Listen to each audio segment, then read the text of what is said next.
Hello everybody, Jerry here. Today I'm going to review the first custom of my new custom badge, Road Trip McQueen.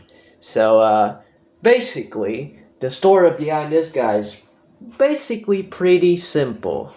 But first, here's the context. So, I got the Red Mini Cooper pack, but it's the Cars 3 version, unfortunately. So I was left with these 4 cars to custom, and I turned the McQueen in it into Road Trip McQueen because I do not need a second Cars 3 McQueen. I already have that. Like, I don't need a second one. Why would I need a second one? I don't need duplicate.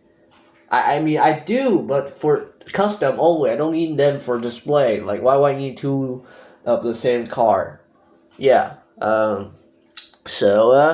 Yeah, I just kind of turned him into Road Trip McQueen. Like, I just don't know what to turn him, honestly. So I just turned him into the most important McQueen variant I need, other than Cars 1 McQueen. That I just don't make because I can just buy a factory custom it, which is very difficult to find. So, yeah. Well, I'll find it one day eventually.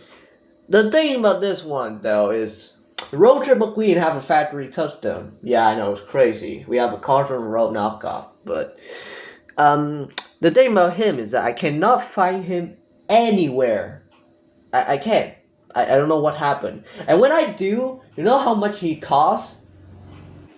Approximately 20 to $25. Yeah, I cannot afford that because that is fucking expensive. How am I supposed to buy that? Like, who's gonna pay $20 for a car? Nobody, exactly. Yeah, I just have to make my own. And yeah, I make this custom. It's not the best, but I try. Well, and there's a lot of unique thing about it. But the reason why I made it is other than that reason that I cannot buy a factory custom McQueen is because in my main car series, Cars Battle Weekend, it took place completely right after Cars on the Road. And after Cars on the Road, McQueen have the road trip pin job. So, but I don't have that. So I've been using my crappy Cars 1 McQueen, but then when I got the Cars 3 one, I used that one. And now I finally have a on-road McQueen to use him in it because this is the paint job he appears in canonically. Like, it's accurate. So, yeah. Anyways, let's get into the review now. Now that we explain why I made him. So, the first thing I do to him is I peel, like, all his sticker off. Yeah, I peel them all off here. And you know what happened to those stickers? I cut off some of them, and I attached them back to my Cars 3 McQueen to make it accurate.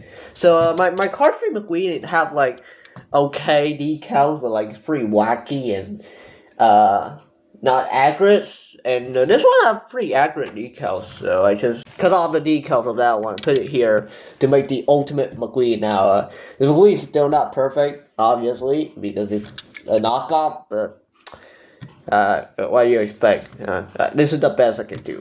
So, yeah, I cut off the 95 of that McQueen, also Rusty's logo, and the top 95 here. The top 95 of this one is like wacky as fuck. I don't know what happened to that one, so I just finally fixed it, and now it's a lot better. I did the same thing with the outside here, and I add the thing on this guy back to this one, because this one, it was missing the back decals, like just straight up missing. So yeah, I add it here finally. Yeah, at least have some decals now. It look pretty decent. And I add the Rusty's logo here. Now, you might be wondering why there's some clay surrounding it. It's because, like, the part of the old Rusty's logo, when I try to peel that off, it won't come off. So, I just have to cover it with clay. So, it kind of look like this. And yeah, one day I'll fix the eyes. Because this is just creepy. But, yeah, back to Road Trip McQueen. The only sticker part I kept of him is the exhaust pipe. Yeah, I cut off the lightning bolt, but I keep the exhaust pipe and I reattach it back here. Same with this side. And yeah, so let's take a look at him fully now. The first thing I did to him, after that, is I make the logo, the hood logo, and this is my first custom to use paper with clay, which is something I never done before, and I kind of see why, because they don't go well together. Like, there's a reason why I never did clay and paper custom together, because like they just don't look good. Like, I just want them to stay at like one style only. Okay, so but like this one, when I try to make the logo out of clay, it's very difficult. The decals are way too small for clay stuff, so well, I have to do this instead. Make a paper, decals, and yeah.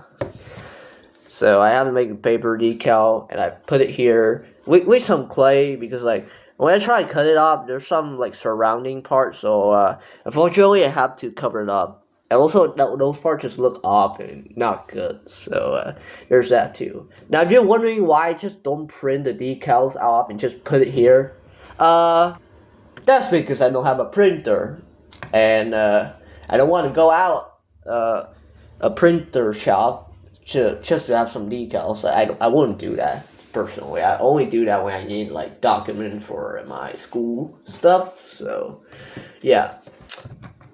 And I wouldn't be sure the size of the decals will be good. Like, would it be like way too big or way too small? That's the part I'm kind of concerned when I do that. So maybe one day I'll try, but not now. We'll stick with paper and clay decals. So yeah, the logo. I mean, I try my best to draw it. It's pretty odd, definitely, but whatever you expect, I try. The same thing is true for the lightning bolt. Like, the lightning bolt, they're so irritating. I draw them. I didn't scale them though. I just like draw them to see if they fit. Like, I draw them multiple times, and these are like the best result I can. Like, both sides. So yeah, I'm sorry if these look off, because they are. They look off. This is not good custom. So yeah, the same problem here. Some part got cut out way too much and it looked way out of place, so I have to cover them in clay. And yeah, it just doesn't look. Yeah, I try my best to draw the 95. I know it's not the best, but I try. Here's the other side. This one I actually draw it a little bit different, but like I don't draw too much lightning bolt, so I have to cover them in clay, and yeah, that doesn't look too appealing. Also, the 95 is just like, what even is that? Like, this is just not good custom. The back, at least, like, kind of scaled the back, so it kind of looks fine, but like, the 95 here is kind of odd. Like, what is that 5? Like, the 9 is fine, but like, the 5 is not. And we got the headlight here. I kind of based them off this guy headlight.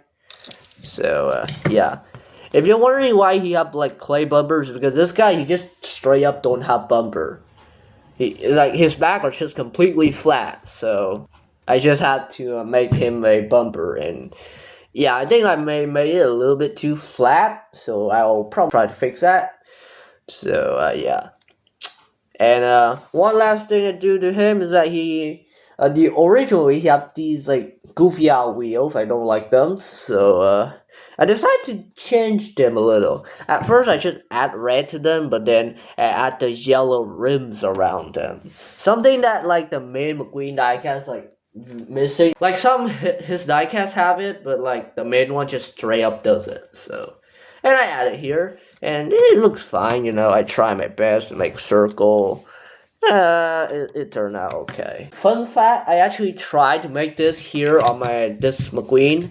I tried to give him yellow rims, but that one just looked terrible, so I just scrapped the whole thing. That was when like a while ago, when I made like my second custom batch, so yeah. Anyways, yeah, that's about it for this guy. He's a pretty simple custom. Not a very good looking one for sure, and not one of my favorite, okay.